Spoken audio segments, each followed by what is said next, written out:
Selamat pagi warga FOMO. Cirebon itu terkenal sama istilahnya yaitu rame ing gawe, sepi ing pamrih. Jadi kita ini harus bekerja dengan keras tanpa pamrih gitu. Jadi sebenarnya sejalan lah dengan resolusi tahun 2026 gue yaitu kerja. Gak kerasa aja udah hari keempat dan ini adalah perjalanan gue dari Cirebon menuju Kota Tegal. Karena jujur aja kalau gue ambilnya di tengah-tengah gitu kayak daerah Losari atau Bulakamba itu tidak terlalu ramai gitu tempatnya. Jadi jarang tempat penginapan. Jadi gue harus nyampe ke daerah Tegal yang jaraknya ini sekitar 70-an kilometer. Jadi sudah sangat tidak mungkin kalau gue lakukan jalan kaki full karena itu bakal membutuhkan waktu sampai 24 jam penuh gitu guys. Jadi strategi gue setelah gue sarapan ini gue bakal langsung fast walk dari Cirebon secepat mungkin dan sejauh mungkin untuk dapetin kilometer sebanyak-banyaknya sebelum COT di jam 3 atau jam 4 nanti. Dan selama perjalanan ini gue bakal lakuin challenge yang udah dikumpulin sama tim di Bandung. Kalau semua challenge ini udah selesai, gue bakal dapetin spin the wheel untuk bisa dapetin duit lagi, untuk dapetin saldo yang lebih banyak lagi biar gue bisa jalan perjalanan sampai ke Surabaya dengan aman. Karena kita bakal ngelewatin jalan Pantura, jadi apakah nanti malam kita ngopi pangku aja? Iya. Gue mau sedikit update kalau di hari ketiga kemarin itu baru mendapatkan satu blister dan langsung gue pecahin terus langsung gue ples biar nanti pas perjalanan ini nggak kegesek-gesek lagi dan mudah-mudahan nggak ada blister lagi sampai ke Tegal nanti karena setelah dilihat-lihat cuaca pagi ini sepertinya tidak sepanas hari kemarin deh. Enak lah hari kemarin. Oke. Untuk kondisi kaki lainnya sebenarnya aman-aman aja ya. Apakah pegel di pergelangan, betis, paha? Enggak sama sekali guys. Itu butuh waktu buat tidur aja dan semuanya akan pulih kembali. Dan yang penting adalah sebenarnya ketika kalian ngerasa kaki kalian mulai sakit, itu harus tetap digerakin, tapi pergerakannya jangan terlalu aktif gitu. Gerak aja, yang penting gerak, karena si ototnya itu kan lagi, nggak tahu lah istilah medisnya gimana, nanti dokter Tita yang ngejelasin. Tapi kalau gue pribadi, lebih oke ketika kaki gue mulai pada sakit, itu gue gerakin sedikit-sedikit. Jadi nggak berhenti sama sekali, karena itu bakal bikin pikiran kita makin kacau, dan akhirnya sakitnya makin merambat kemana-mana, dan menjadi-jadi. Oke, kita langsung aja cari sarapan di kota Cirebon ini, dan nanti kalau udah sampai Tegal, gue penasaran sih pengen nyobain si cempe limu gitu, kuliner cempe limu, dan nyobain gimana rasanya warteg di Tegalnya langsung. Apakah nanti di Tegal nggak ada warteg, adanya warung nasi seperti di Padang sana? Nah, kita coba aja nanti. Let's go, ikutin gue. Kali ini kita cari makan. Aduh.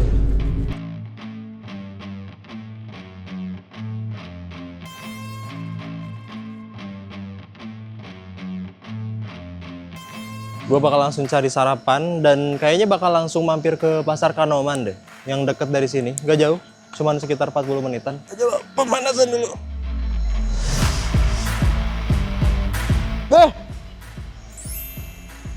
Ada apa nih?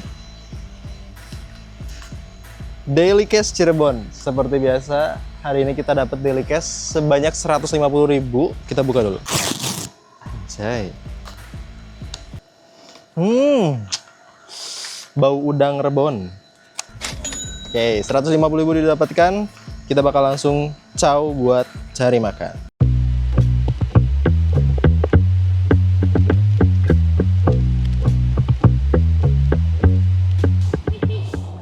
Mari Pak.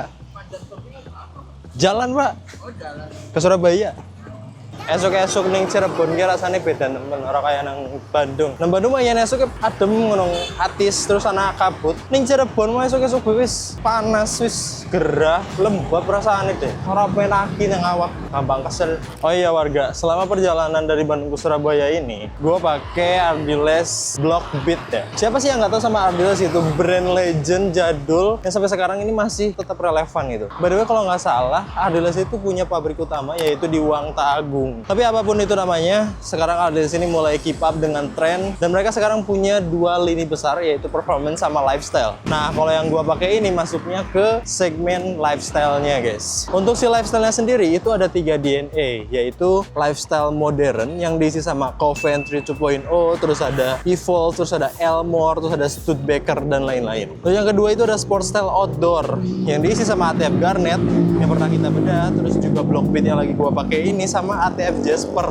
yang nanti bakal dirilis. Terus yang ketiga adalah street style. Low Pro, yaitu yang diisi sama Essence Clovis dan lain-lain yang akan keluar di tahun 2026 ini. Jadi pantes nih kalau si Blockbeat ini cocok dipakai buat kegiatan outdoor karena emang kawinan dari lifestyle sama trail. Jadi looks trail gitu loh. Tapi karena gue orangnya nggak gampang percaya, jadi mending gue langsung tes aja dan kita lihat bareng-bareng gimana si Blockbeat ini bakal bertahan dan kondisinya bakal seperti apa ketika nanti sudah sampai di Surabaya. Pantengin terus Jalanan series kita di YouTube Cipolis. Gaskan.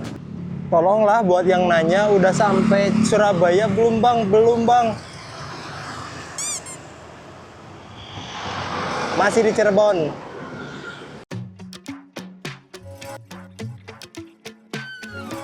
Kayaknya wis neng pasar Kanoman dan Arab ngomong Jawa apa ngomong Sunda apa ngomong Jakartanan, Jakarta Bela ya. Yeah. Nah, pasar Kanoman ini jadi salah satu pasar tradisional yang masih hidup dan bisa dibilang jadi yang paling lama lah di Jawa Barat gitu. Si pasar Kanoman ini udah ada sejak masa Kesultanan Kanoman dan terletak berdampingan sama kawasan Keraton Kanoman. Dan dulunya pasar Kanoman ini jadi pusat aktivitas ekonomi rakyat dari ratusan tahun yang lalu, bahkan sampai sekarang gitu. Si pasar Kanoman ini bukan cuman tempat jual beli dan itu jadi saksi sejarah jalur perdagangan Pantura yang sangat sibuk dan sangat ramai gitu. Dan itu jadi tempat pertemuan berbagai budaya lokal ataupun luar gitu. Contohnya kayak daerah Cirebon, terus bertemu dengan daerah-daerah di Jawa Barat, terus dengan orang-orang Tionghoa. Bahkan rencananya pada abad ke-20-an, Belanda ini pengen memperluas pasar Kanoman ini sebagai tempat yang strategis untuk kontrol ekonomi begitu. Sampai hari ini pasar Kanoman ini masih sangat ramai dengan kearifan lokalnya gitu. Tadi banyak yang jualan kuliner-kulineran, terus ada kain-kain juga, makanan khas asal Cirebon, oleh-oleh, dan lain-lain sebagainya gitu. Pasar Kanoman ini bisa jadi bukti lah kalau pasar tradisional itu bisa tetap bertahan dan beradaptasi dan tetap keep up atau relevan dengan tren yang ada gitu. Jadi bukan sekedar tempat belanja, tapi denyut sejarah dan kehidupan warga Cirebon sendiri gitu. Menarik sih pasar Kanoman ini, kita coba sarapan dulu. Oke? Kita tuku nasi lengko disit karo banyu. Aduh, ini dia lucu. Iya, Bang.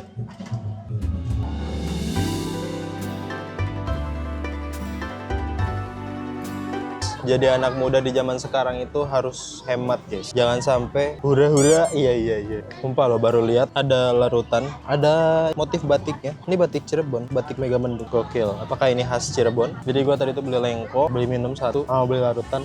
Kayaknya beli minum satu lagi, tetangga sekali. Itunya 13 berarti 21. Iya. Selengko 2, gorengan 2, kopi 1, penter 1, minuman ini 1, sama larutan. Oke, makasih.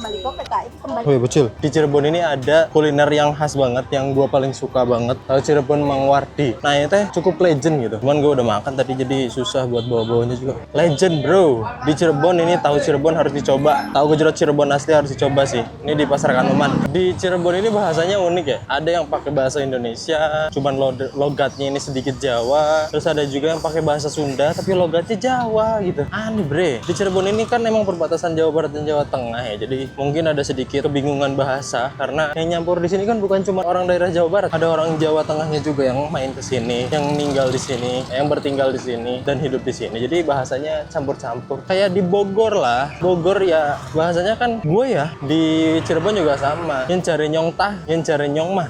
Ada Jawanya, ada Sundanya. Tapi di Cirebon ini banyak banget becak, masih eksis banget becak di sini. Keren sih, kendaraan becak ini masih dilestarikan oleh pemerintahan di sini.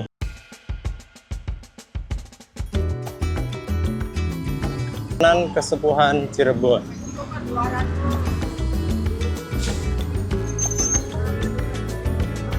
Nah, gue lagi ada di alun-alunnya Sultan Kasepuhan, yang jadi salah satu keraton tertua di Indonesia dan masih jadi pusat kegiatan budaya yang aktif. Wisatawan kayak gue juga sebenarnya bisa sih ikut kegiatan kreatif di keraton ini, cuman karena waktunya mepet dan tidak punya banyak waktu di Cirebon, jadi mungkin next time aja dan kalau diundang sama warok dari Cirebonnya. Iya, ditunggu undangannya. Salah satu koleksinya yang paling ikonik itu adalah Singa Barong yang dibuat pada tahun 1549, yang teknologinya pada zaman itu dianggap melampaui zaman karena si Singa Baron ini punya sistem suspensi dan sayap yang bisa bergerak sendiri. Keren ya? Terus ada juga sistem misteri dari Sultan Kesepuhan ini, yaitu ada tradisi mencuci benda pusaka atau siraman di bulan Maulid yang seringkali ini tuh menarik perhatian karena air bekas cuciannya itu dianggap membawa berkah. Tapi kalau kita lihat dari segi arsitekturnya ya, kebanyakan dari kesultanan yang ada di daerah Pantura itu pasti menggunakan batu bata merah, guys. Karena ya jujur aja, daerah-daerah Pantura itu emang terkenal dengan kerajinan tanah liatnya gitu.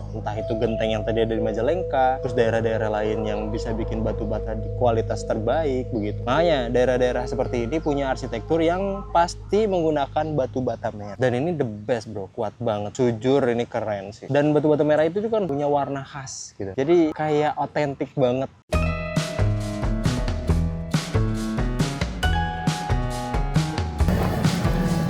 Nah, ini gue udah sampai di perbatasan kota Cirebon sama Kabupaten Cirebon. Itu nama daerahnya Mundu. Nah, keren nih. Tadi siapa yang di Mundu teh? Ujang Pesong. Nah, di daerah perbatasan Kabupaten dan kota Cirebon ini punya sebuah makam keramat yang sangat dihormati. Nah, di jalur ini itu sering terjadi kecelakaan yang dikaitkan dengan gangguan jika pengendara ini melewati jembatan dengan cara tidak sopan. Tapi secara teknisnya di sini tuh emang anginnya gede banget sih. Karena emang langsung ketemu laut di sana, guys. Jadi wajar kalau ada orang-orang yang mungkin pengendara motor yang lewat sini itu kena angin, akhirnya goyang, sampai akhirnya terjadinya kecelakaan. Nah, ini informasi paling gila nih. Nggak tahu ini apakah benar atau enggak. Tapi katanya almarhumah Vina Cirebon itu ketiga pelakunya tuh ada di Kecamatan Mundu terakhir kali. Apakah kita harus mencari para pelaku Vina Cirebon ini? Kita coba lanjut lagi setelah Mundu ini kayaknya ke daerah ini perbatasan Jawa Barat dan Jawa Tengah.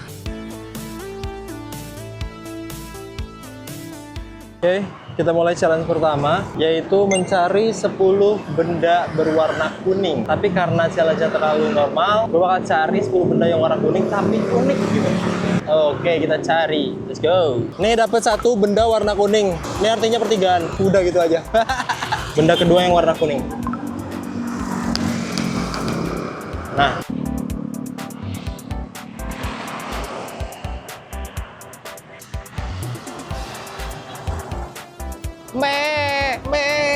Ya, ada benda ketiga, cuman rada sus.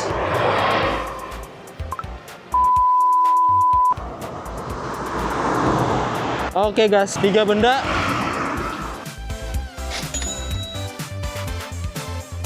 Menurut gua rada mual nih.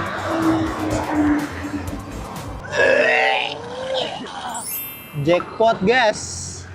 Benda keempat, jackpot. Mau batuk gini paling enak langsung minum obat deh. Nextril. Benda kelima usai. Tahu nggak, biasanya people pleaser itu ketika dimintain bantuan jawabannya apa?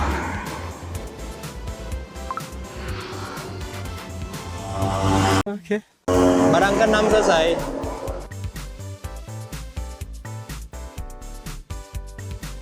Buat para pelari culture, minta tolong dong, gua butuh tips and ya, biar bisa lari kenceng, pace-nya gede tapi nggak ngos-ngosan. Itu gimana caranya sih? Yes, barang ke-7 sudah selesai. Benda berwarna kuning yang ke-8 ini nggak terlalu spesial, adalah tutup botol fruity. Udah ya, 8 ya. Jujur sampai nyarinya. Benda ke-9, hawanya pengen nyanyi gitu. Marica, hey hey. Marica, hey hey. Benda terakhir warna kuning yang gua temuin, lo tahu apa? Nah, ban kuning. Ini warna kuning kan? Jadi challenge pertama selesai, tamat, go.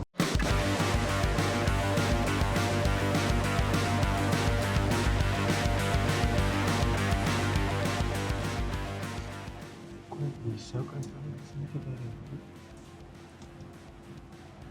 Mantap sekali. 24. Kita mulai challenge kedua, yaitu mencari 5 kendaraan dengan muatan yang berbeda selama perjalanan. Oke. Dan kalau bisa sih ada tulisan yang unik-uniknya. Itu yang susah, jujur. Mencari mobil dengan muatan yang berbeda itu gampang, walaupun nggak banyak yang kelihatan ya. Tapi kalau yang ada tulisannya itu susah buat kekejar. Karena jujur sih kendaraannya ini kencang-kencang kan, jadi kita nggak bisa ngejar si tulisannya. nggak bakal kelihatan dengan jelas gitu. Tapi let's go lah, kita coba. Ini bawa apa nih? Nah, itu kendaraan dengan bawaan yang berbeda kelima ya.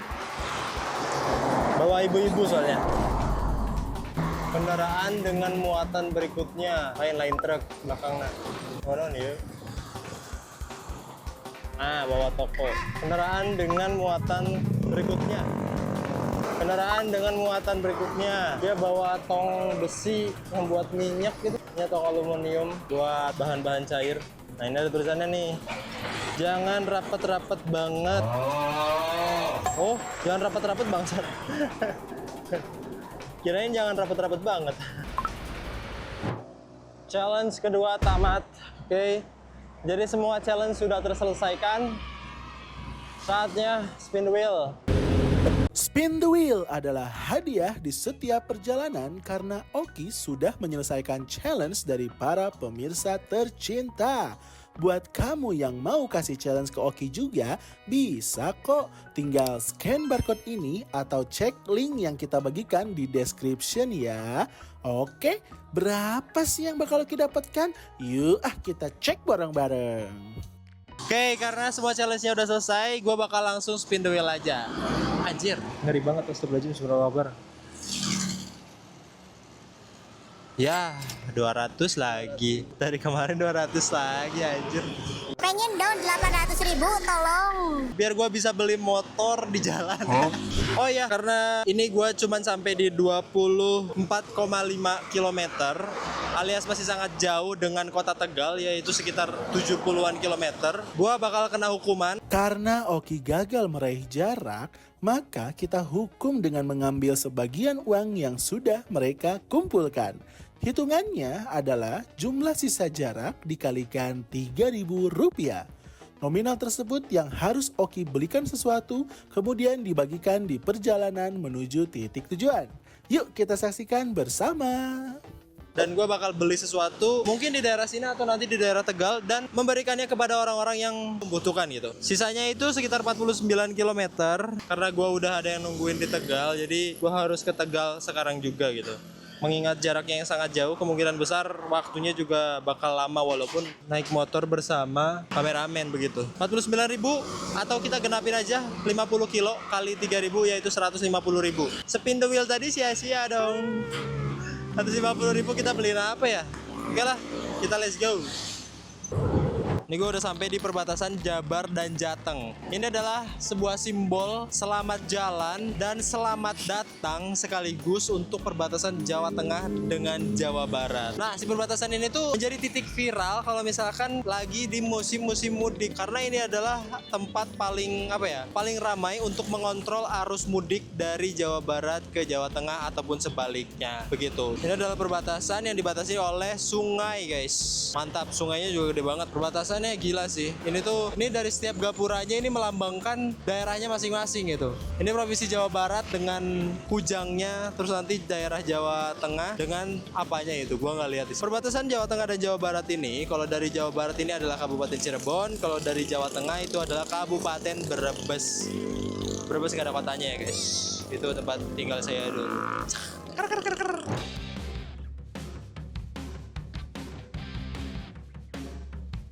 Nah, gue udah ada di depan Hotel Plaza Tegal. Nah, ini deket lah sama Tegal, bahkan deket banget sama Rita Super Mall. Ini gue bener-bener baru nyampe ya, sekitar jam berapa ini? Kayaknya jam 6. Kayaknya bakal bersih-bersih dulu sebelum akhirnya menerima hukuman itu. Sekalian nanti cari warnet terdekat sih untuk backup file. Gitu guys. Hukumannya kemungkinan besar ya. Opsi pertama itu kita ke warteg yang asli orang Tegal, terus traktir orang-orang yang ada di sana. Karena tadi jumlahnya cukup banyak, itu sekitar 150 ribuan. Ngono guys. Kita anjing melebu. Plaza Hotel Tegal ini kelihatan dari luar udah mewah dan megah banget. Pas masuk ke dalam bener-bener luas dan lega gitu. Terus Plaza Hotel juga nggak jauh dari pusat kota. Dia deket banget sama Rita Mall Tegal. Kalau warga mau ke alun-alun juga nggak jauh dari hotel ini. Bagian dalamnya ini interiornya bener-bener mewah ya. Kelihatan kayak hotel mahal gitu. Terus pas gua masuk ke ruangannya, ini tuh konsepnya kayak modern minimalis gitu loh. Kerasanya kayak nggak lagi di Tegal gitu. Rasanya kayak lagi di New York City begitu. Iya. Untuk fasilitas kamarnya ini bagus, ada banyak stop kontak, terus meja-meja juga cukup banyak. Terus ada juga lemari yang bisa kalian pakai buat gantung-gantung baju kotor. Untuk harga kamarnya juga sangat affordable, yaitu mulai dari 200.000 dan nanti di Valentine bakal ada diskon spesial. Tapi sayangnya Valentine sudah puasa begitu. Oke, gitu aja Plaza Hotel Tegal ini. Gue bakal langsung coba jalanin hukuman. Kayaknya beli sesuatu di kota Tegal terus bagi-bagi di daerah situ enak deh. Gas kan?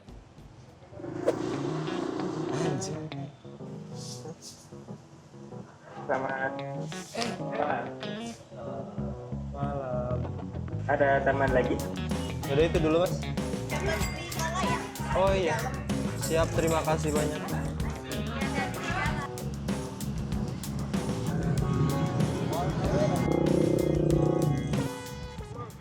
Pak, kayak kang gua bapak. Baliknya tang pundi, Pak? Awak, Baliknya. pulau. Balik aduh, Aduh. jadi barang. Olah, jadi barang. Aduh, nemen mana mas. Mas, arep ora? Terima kasih. Kobangan. Besti. Nggih. Terima kasih. Sama-sama. Dah. Bapak, wis mangan? Alhamdulillah. Kanggo bapak, karo minum ya, Ki. Nggih.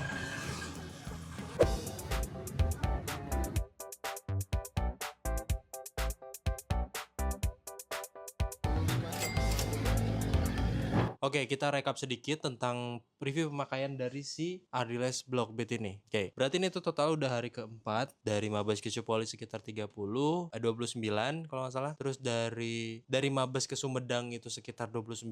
Dari Sumedang ke Majalengka kemarin itu sempat 30.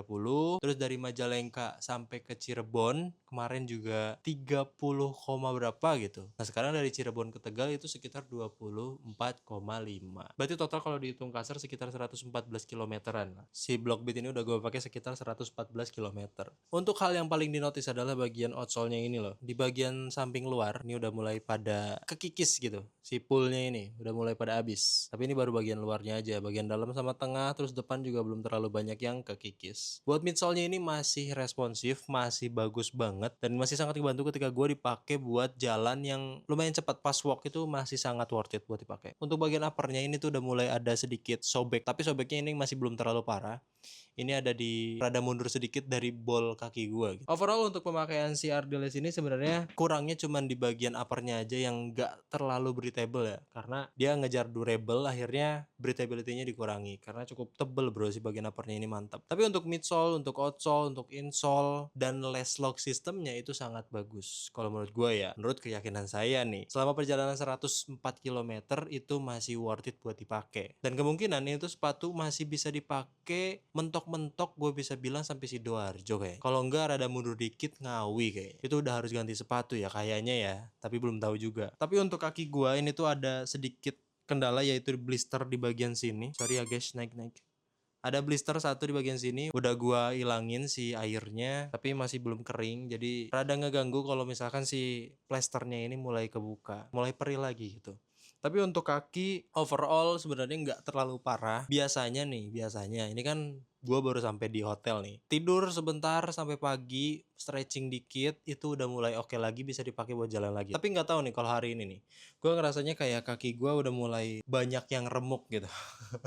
Mulai dari pergelangan, telapak kaki, sampai ke bagian betis ini mulai kerasa apa ya, linu gitu loh. Tapi kalau dari pengalaman kemarin-kemarin sih biasanya emang ya cuman butuh waktu istirahat doang sama tidur. Besoknya bisa dipakai buat jalan lagi. Mono guys. Mudah-mudahan sih kaki gue nggak banyak blister, sangat mengganggu jujur begitu. Oke, gitu aja review buat Ardiles kali ini. Buat kalian yang pengen pakai Ardiles Blockbit, gue bisa bilang Blockbit ini worth it buat dipakai walking termasuk standing dalam waktu yang cukup lama.